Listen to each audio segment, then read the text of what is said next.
প্রেত পক্ষ এখানে স্বাভাবিক একটি বিভ্রম। সকলকে স্বাগত জানাচ্ছি প্রেতপক্ষের 217 নম্বর এপিসোডে। আশা করি তোমরা সকলে সুস্থ আছো, ভালো আছো। আর আজকে শনিবার রাত 10টা বেজে গেছে। তোমরা সকলে হেডফোন কানে লাগিয়ে প্রস্তুত হয়ে গেছো ভয় পাওয়ার জন্যে। আজকের এপিসোডে থাকবে দুটো ঘটনা এবং দুটো সিরিজের ঘটনা থাকবে। তবে বলে রাখি যে একটা সিরিজ শেষ হতে চলেছে। জ্যোৎস্না পাগলির ঘটনার আজকে শেষ এপিসোড আসতে চলেছে। ঘটনা পাঠিয়েছে বাংলাদেশ থেকে শান্তা আক্তার মুন্নি। আর দ্বিতীয় ঘটনা পাঠিয়েছে নন্দিনী দে। বহু প্রতীক্ষিত বাস্তুসাপের তৃতীয় এপিসোড আজকে আসতে চলেছে এবং এই এপিসোডও আগের দুটো এপিসোডের থেকে আরো রহস্যময়, আরো অবাক করতে চলেছে তোমাদের। যারা নতুন শুনছো তোমরা সাবস্ক্রাইব করে নিও আমাদের চ্যানেলটাকে, যদি আমাদের ঘটনা তোমাদের ভালো লাগে। আর যারা পুরনো শ্রোতা তাদেরকে বলবো যে তোমরা আমাদের চ্যানেল এবং ঘটনার লিংক নিজেদের ফেসবুক, হোয়াটসঅ্যাপ, ইনস্টাগ্রাম যেখানে হোক, যেখানে তোমাদের ইচ্ছা একটু শেয়ার করে দাও, যাতে কিনা আমাদের পরিবার আরো বড় হয়ে ওঠে।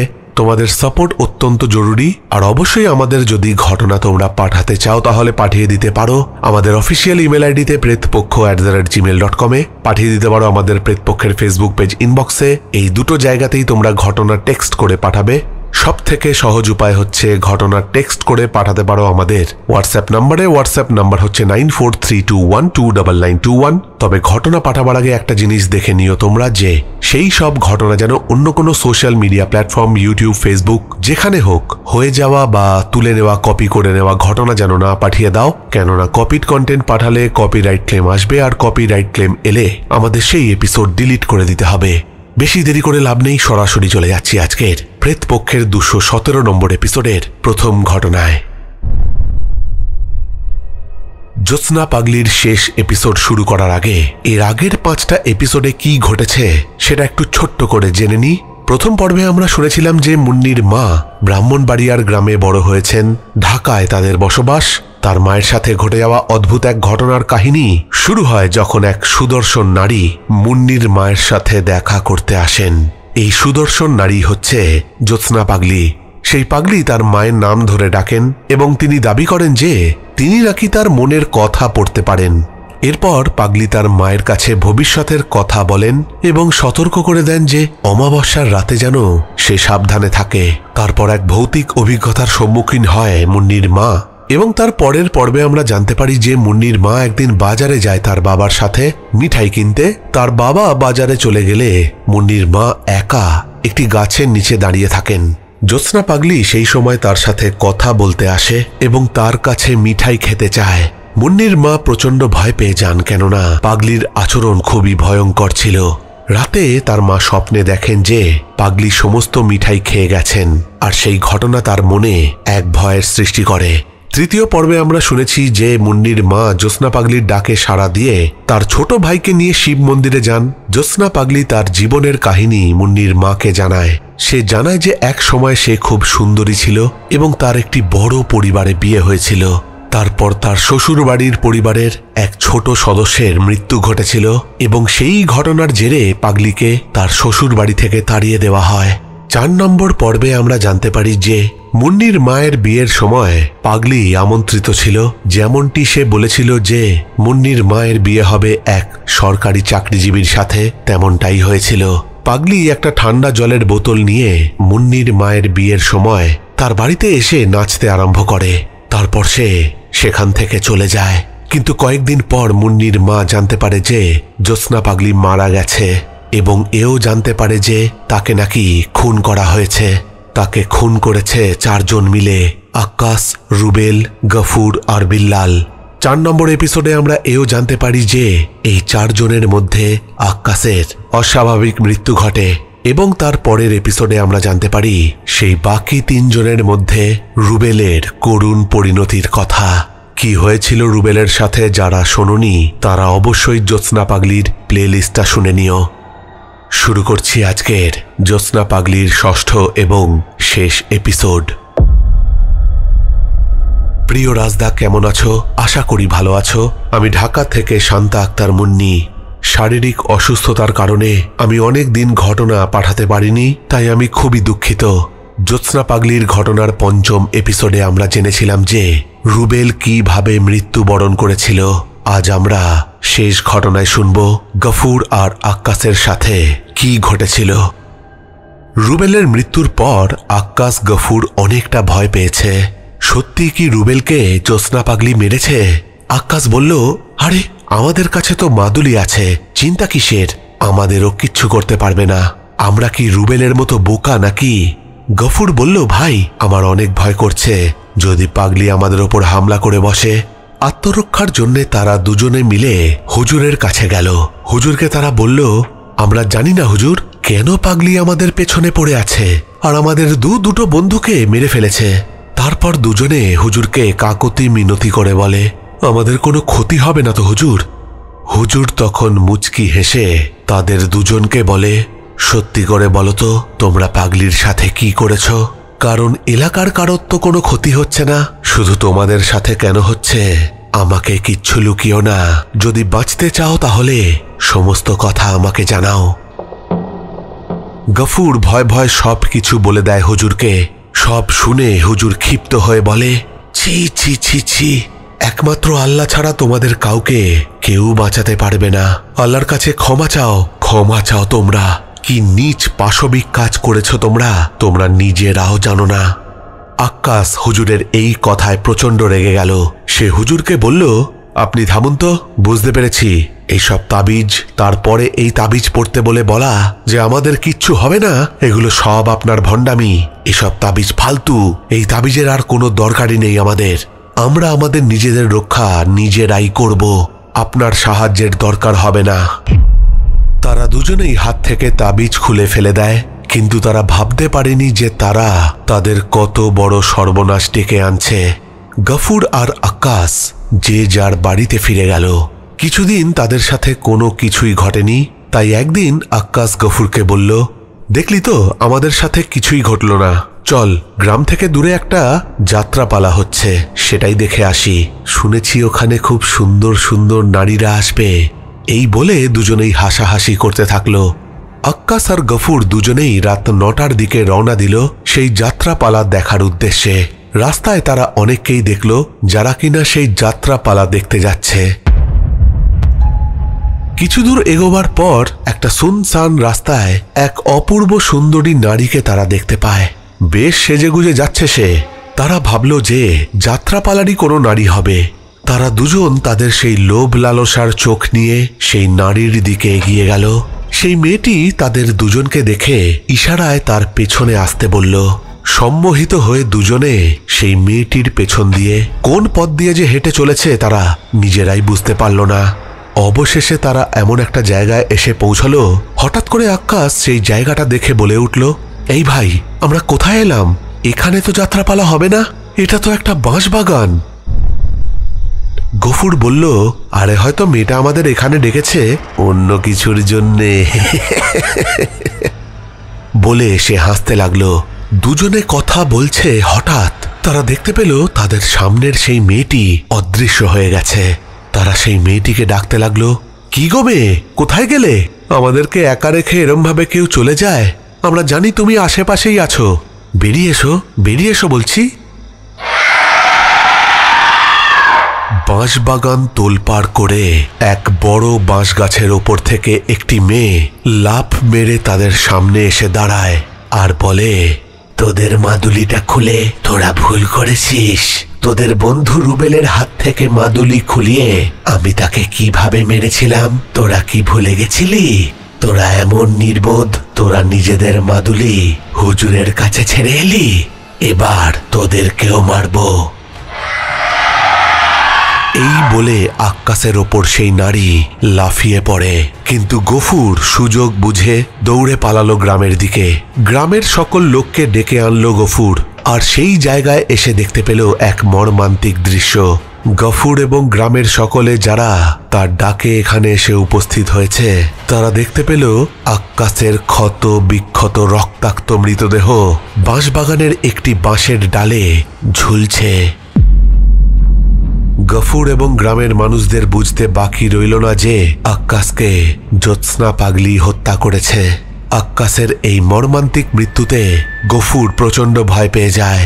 শেষমেশ গফুর গ্রামবাসীদের কাছে তার সমস্ত অন্যায় স্বীকার করে নেয়। সবাই গফুরকে অনেক বকাবকি করে, কিন্তু তাকে আর বকাবকি করে লাভ কি? যা করার সে এবং তার 3 জন বন্ধু তো করেই নিয়েছে এবং তার সাজা 3 জন পেয়ে গেছে। এবার গফুরের পালা। এরপর অনেক দিন কেটে গেল। গফুরের সাথে কিন্তু তেমন কিছু ঘটেনি, কিন্তু গফুর যেন দিন দিন কেমন একটা পাগলের মতো হয়ে যেতে থাকলো। গ্রামের কোনো লোককে দেখলেই সে বলতো পাগলি নাকি তার বাড়িতে এসে রাতের বেলায় তাকে ডাকে, তার সাথে আসতে বলে। গ্রামের লোক তাকে এই বলে তিরস্কার করে যে তুমি যেমন পাপ করেছ তার তেমনই ফল পাচ্ছ। পাগলিকে তোমরা 4 জন যেভাবে মেরেছ তার অতৃপ্ত প্রেতাত্মা তোমাদেরকে তাড়া করে বেড়াচ্ছে। এরপর নাকি বেশ কিছুদিন গফুরকে আর দেখা যায়নি। আরো কয়েকটা দিন কেটে যাওয়ার পর গ্রামবাসীরা লক্ষ্য করে যে গফুর তার বাড়ি থেকেই বেরোয় না। তারা একদিন বাধ্য হয়ে গফুরের বাড়িতে যায় এবং গফুরকে ডাকে, কিন্তু গফুর ভেতর থেকে কোনো সাড়া দেয় না। গ্রামবাসীরা গফুরের বাড়ির আশেপাশ থেকে এক পচা গন্ধ পেতে থাকে। তারপর তারা সিদ্ধান্ত নেয় যে গফুরের বাড়ির দরজা ভেঙে ফেলা হোক। দরজা ভেঙে ফেলে সকলে দেখে গফুর তার ঘরে গলায় দড়ি দিয়ে ঝুলছে। সে মর্মান্তিকভাবে মৃত্যুবরণ করেছে কি নাকি তাকেও পাগলি হত্যা করেছে। এই ঘটনার পর থেকে গ্রামবাসীরা কেউই পাগলিকে আর এলাকায় দেখেনি। হয়তো সেই 4 জনের ওপর প্রতিশোধ নিয়ে জ্যোৎস্না পাগলির প্রেতাত্মা শান্তি পেয়েছে।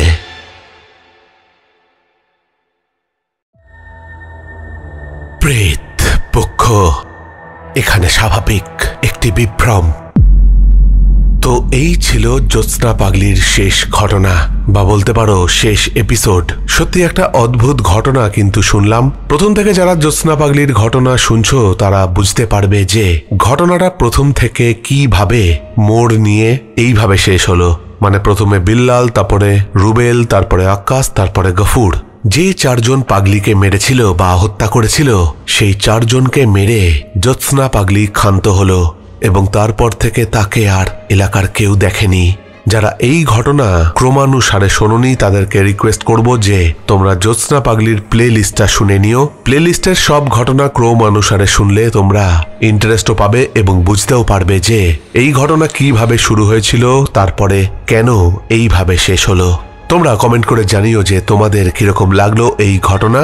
চলে যাবো আজকের দ্বিতীয় ঘটনায়। দ্বিতীয় ঘটনা পাঠিয়েছে নন্দিনী দে। নন্দিনী আমাদের আজকে ইতি ও বাস্তুসাপের ঘটনার 3য় এপিসোড পাঠিয়েছে, যে এপিসোডের জন্য তোমরা প্রচুর রিকোয়েস্ট পাঠিয়েছো। প্রচুর হোয়াটসঅ্যাপে মেসেজ আমার কাছে এসছে যে নন্দিনীকে তুমি বলো যে তাড়াতাড়ি বাস্তুসাপের ঘটনার 3 নম্বর এপিসোড পাঠাতে। তাই নন্দিনী সবার কথা রেখে আজকে ইতি ও বাস্তুসাপের ঘটনার 3 নম্বর এপিসোড পাঠিয়ে দিয়েছে। বেশি দেরি না করে সরাসরি চলে যাচ্ছি আজকের প্রেতপক্ষের 217 নম্বর এপিসোডের দ্বিতীয় ঘটনায়। ইতি দেবীর সাথে অনেক কিছুই ঘটত, যা সবটা লিখে শেষ করা যাবে না।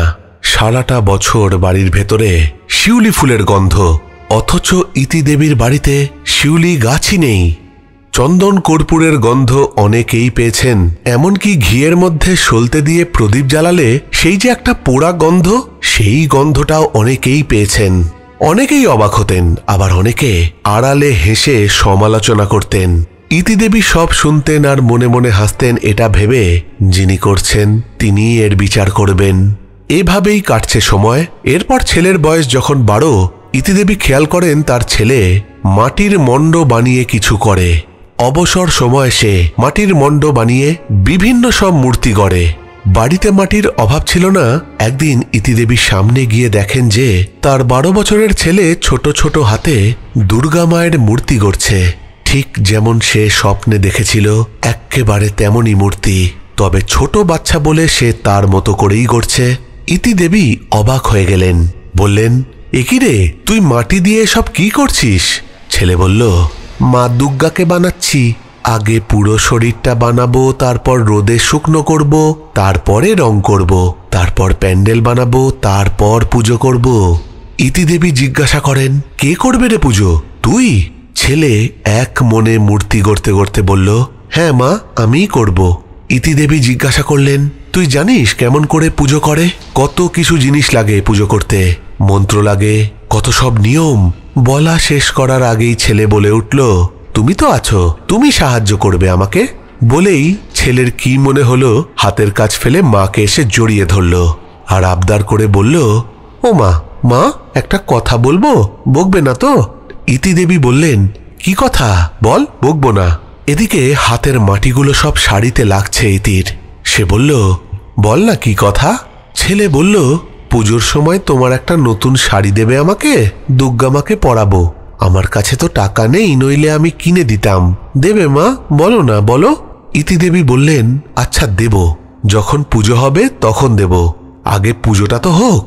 ঠিক পুজোর কদিন আগে থেকে ইতিদেবীর ছেলে পাড়ার আরো কটা বাচ্চা কাচ্চাকে নিয়ে লেগে পড়ল প্যান্ডেল বানাতে। ছোট ছোট কঞ্চি আর রঙিন কাগজ দিয়ে বানানো হলো প্যান্ডেল। ইতিদেবী শুধু দেখছেন আর অবাক হচ্ছেন। এরপর রথিন বাবুও সেই বছর পুজোতে বাড়ি এলেন। তিনিও সব দেখলেন। মুখে কিছু না বললেও মনে মনে খুবই খুশি ছিলেন তিনি।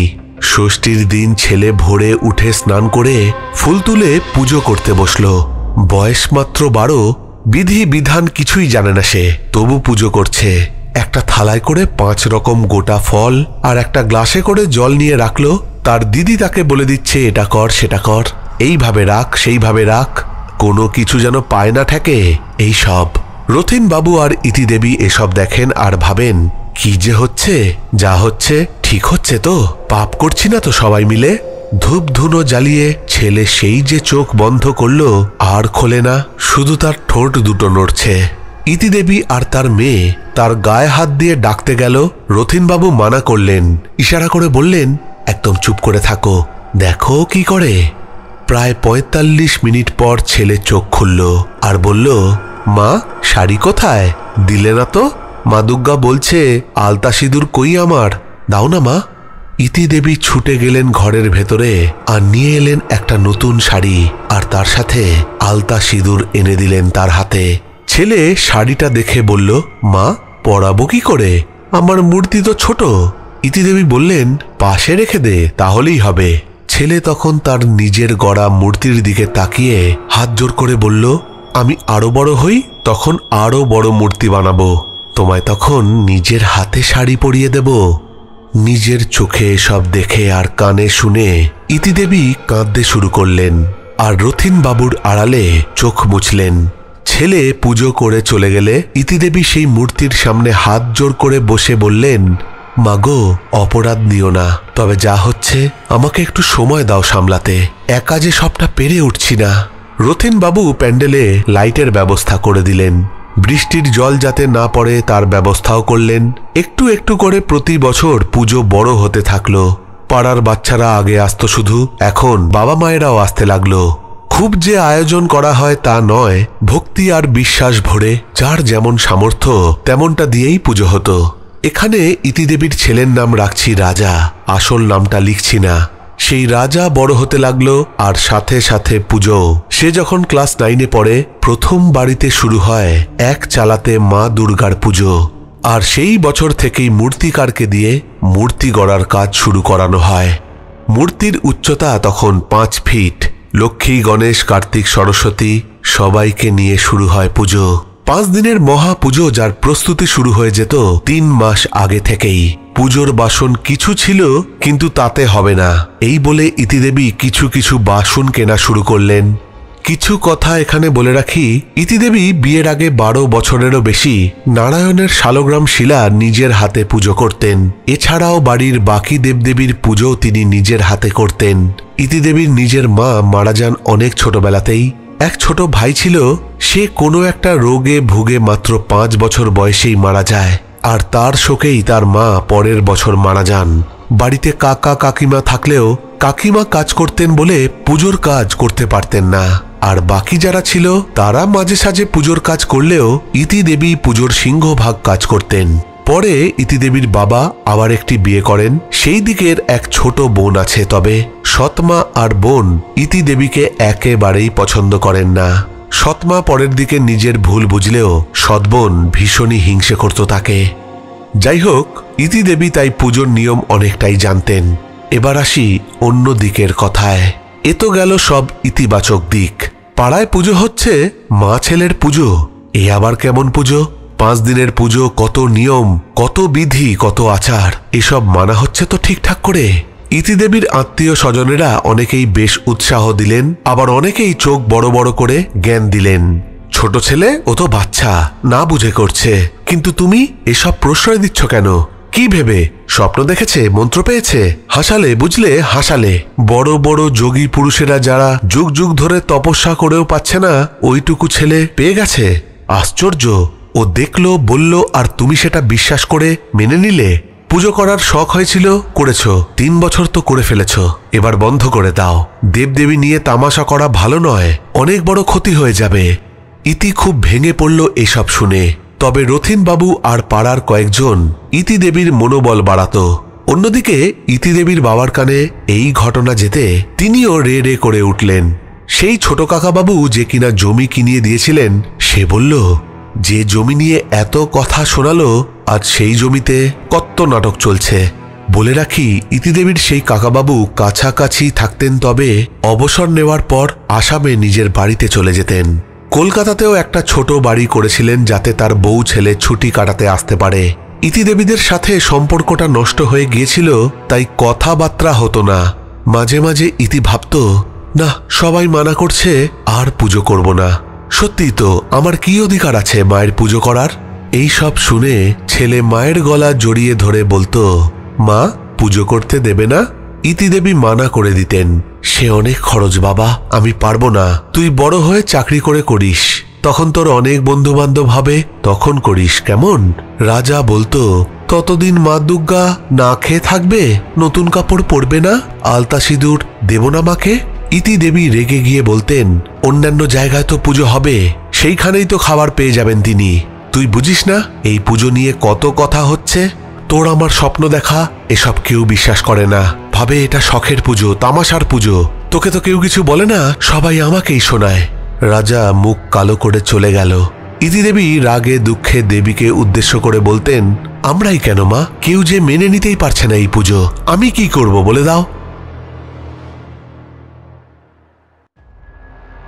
না, পুজো বন্ধ হলো না। রথিনবাবু ঠিক পুজোর আগে এসে বাড়ির আবহাওয়া পাল্টে দিতেন। ইতিদেবীকে তিনি বোঝালেন যে, শোনো, একটা কথা আছে, সৎ কাজে শত বাধা। এত কথা তুমি কেন গায়ে মাখছ? যাকে নিয়ে বলছে তিনি এর উত্তর ঠিক সময় মতো দেবেন। তুমি যদি অনাচার করতে, তাহলে এখনো পর্যন্ত যা যা ঘটছে সেগুলো কি মিথ্যে নাকি? মা মনসা, মা দুর্গা মিথ্যে? তুমি বুঝতে পারছো না? এ যে ভক্তির পুজো, সবাই করতে পারে না। অনেক পুণ্যের ফল তুমি পেয়েছ। এসব শুনে ইতি যেন নতুন করে শক্তি পেত। এরই মধ্যে একবার পুজোর ঠিক আগে, মহালয়ার দিন সকালে বেশ কয়েকজন ব্রাহ্মণ বাড়িতে এসে হাজির হয়েছে। সেই বছর রথিনবাবু তখনও এসে পৌঁছাননি। তারা বাড়ির ভেতরে ঢুকে রাজার নাম ধরে ডাকাডাকি করতে থাকে। ইতিদেবী বেরিয়ে এদের কজনকে চিনতে পারে। ভেতরে এসে বসতে বললে তারা বসেননি। তাদের মধ্যে যিনি প্রধান পুরোহিত, তিনি খুব গম্ভীর গলায় বলে ওঠেন, তোমার ছেলে কোথায়? ডাকো তাকে। ইতিদেবী ডাকলেন ছেলেকে। সে তখন ক্লাস 11-এর স্টুডেন্ট। তিনি তাকে ডেকে বললেন, তুমি পুজো করো? সে বলল, হ্যাঁ। এরপর শুরু হলো পুলিশের মতো জেরা করা। ইতিদেবী এবার মুখ খুললেন, বললেন, যা বলার আমাকে বলুন, ছেলেকে নয়। উত্তর আমি দেব। আর আপনি আমার বাড়িতে এসে আমার অনুমতি ছাড়া ওকে এসব জিজ্ঞাসা করছেন কোন অধিকারে? সেই ব্রাহ্মণ পুরোহিত গর্জে উঠলেন, বললেন, শোনো, এই পুজো করা চলবে না। তোমরা কোন নিয়মে পুজো করছো? মা ছেলে মিলে পুজোর নামে অনাচার করছো, আর চলবে না। পুজো করতে হলে এই যে দেখছো, এদের মধ্যে কারো একজনকে দিয়ে করাতে হবে, নইলে এই পুজো বন্ধ করতে হবে। ইতিদেবী মনে সাহস সঞ্চয় করে বললেন, কে করবে এই পুজো বন্ধ? কার আছে এত সাহস? মা নিজে এসেছেন এখানে, এই মাটিতে। এখানে বিশ্বাস আর ভক্তি হলো আমাদের পুজোর মূল মন্ত্র। এই মন্ত্র আপনাদের মতো মুখস্থ করা মন্ত্র নয়। যিনি এই পুজো শুরু করিয়েছেন, যেদিন তিনি বন্ধ করবেন, একমাত্র সেই দিনই পুজো বন্ধ হবে। সেই ব্রাহ্মণ রাগে অগ্নি শর্মা হয়ে ইতিদেবীকে বলে গেলেন, আমিও দেখব কিভাবে পুজো হয়। এই ভিটেতে বিনা ব্রাহ্মণে কোনো পুজো হবে না, হতে দেব না। এই বলে তিনি বাকিদের নিয়ে চলে গেলেন। এই সময় পাড়ার অনেকেই ছুটে এসেছিল সেইখানে। তারাও বোঝানোর চেষ্টা করেছিল, তবে সেই প্রধান পুরোহিত মশাই কিছুতেই বুঝতে চাইলেন না। অন্যদিকে ইতির ছোট কাকাবাবু বাইরে থেকে দাঁড়িয়ে এই সব দেখছিল। দেখে বেশ খুশি হলেন। তিনিও ইতি দেবীকে বলে গেলেন, মেয়ে মানুষের এত অহংকার ভালো নয়। ক্ষমা টমা চাইলেই যেখানে সব ঠিক হয়ে যেত, সেখানে এত কথা বাড়ানোর কোনো দরকারই ছিল না। ভেবেছিল বাপের ঘরে পুজো করে অনেক বড় পুরুত মশাই হয়ে গেছে বলেই খিক করে হাসতে হাসতে চলে গেলেন তিনি। এখানে বলে রাখি, সেই বছর ইতির কাকাবাবু তার নিজের বাড়িটা বিক্রি করবেন বলে কলকাতায় আসেন। কাকাবাবুর পরিবার আসামেই থাকতে চায়, তারা কলকাতায় আসতে চায় না। তাই বাড়ি বিক্রি করার জন্যে তিনি একাই আসেন। সেই দিন ইতির লজ্জা আর অপমানে শেষ হয়ে গিয়েছিল। শুধু জমির কিছু মাটি হাতে তুলে নিয়ে বলল, এই মাটির শপথ করে বলছি, যদি তারা ঠিক হন তাহলে এই বছর থেকে পুজো আর হবে না। আর যদি আমার মা মনসা, মা দুর্গা সত্যি হন, তাহলে আমার শরীরের শেষ রক্তবিন্দু দিয়ে হলেও পুজো আমার ভিটেতে হবেই। সেই দিন সেইখানে পাড়ার অনেকেই ছিলেন, যাদের অনেকেই এখনো বেঁচে আছেন। আমি যখন তাদের এই ঘটনার সত্যতা যাচাই করতে তাদের জিজ্ঞাসা করি, তাদের মধ্যে একজন বলে ওঠেন, আমরা সেদিন ইতিদেবীকে অন্য রূপে দেখে ভয় পেয়ে গিয়েছিলাম। আরে এ কাকে দেখছি আমরা? পুরো মুখটা লাল, শরীর থেকে যেন গরম হলকা বেরোচ্ছে, চোখে যেন আগুন জ্বলছিল। আর সেই নিয়েই সে শপথ করল যে সে যদি ঠিক হয় তাহলে এই পুজো হবে, আর সে যদি ভুল করে তাহলে এই পুজো যেন বন্ধ হয়ে যায়। আমরা মাথায় জল ঢেলে তাকে শান্ত করি, কিন্তু এই কথাগুলো বলতে বলতে আর শপথ নিয়ে ইতিদেবী ক্রমাগত প্রণাম করতে লেগেছিলেন তার ইষ্ট দেবতাকে। আজকে এখানেই শেষ করছি, তবে এই ঘটনায় আরো চমক আর অবাক হওয়া বাকি আছে। এরপর কি হলো সেই ব্রাহ্মণদের আর ছোট কাকার সাথে জানাবো এর পরের পর্বে।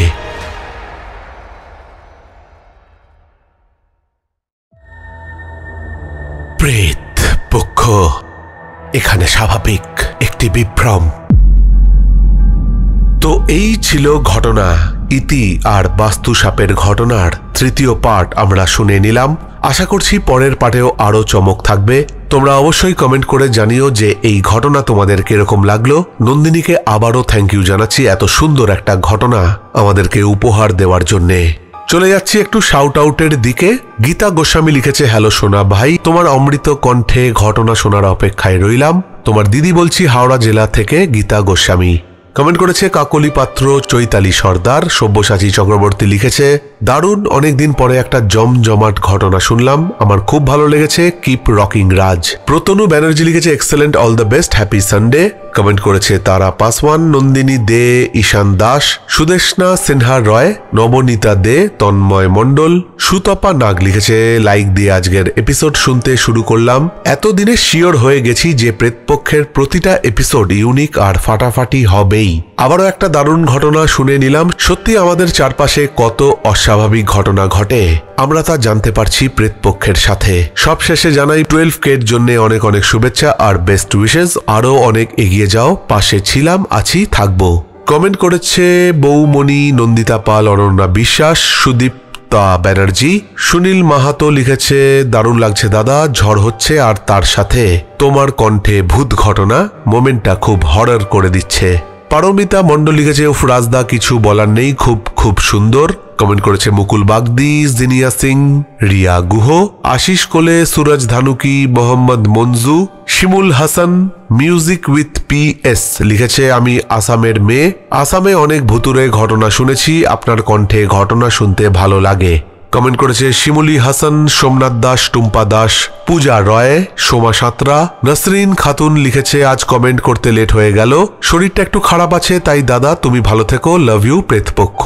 কমেন্ট করেছে সুমিত্রা পট্টনায়ক, আরোহী, বুবু, অভি স্টুডিও, চৈতালি সর্দার, একলা পথের পথিক রে ভাই, স্নেহা ভট্টাচার্য, মহাশ্বেতা দাস, নন্দন সাহা, প্রিন্স জেক, সাদে গন্ধে বাঙালি লিখেছে, রিতমের কথা ভেবে খুব খারাপ লাগছে। আর কমেন্ট করেছে গার্গী পান্ডা। এই সবকটা কমেন্টটি এসছে তারাপীঠ থেকে, আসামের মায়ং গ্রাম, একটি মেয়ের ওপর প্রেতাত্মার ভর আর প্রতিকারের ঘটনা, প্রেতপক্ষের 215 নম্বর এপিসোডকে উদ্দেশ্য করে। তাহলে আজকের মতো এখানেই শেষ করছি। ফিরে আসবো পরের সপ্তাহে নতুন কোনো ঘটনা নিয়ে। ততক্ষণের জন্য তোমরা সকলে ভালো থেকো। Love you all. টাটা।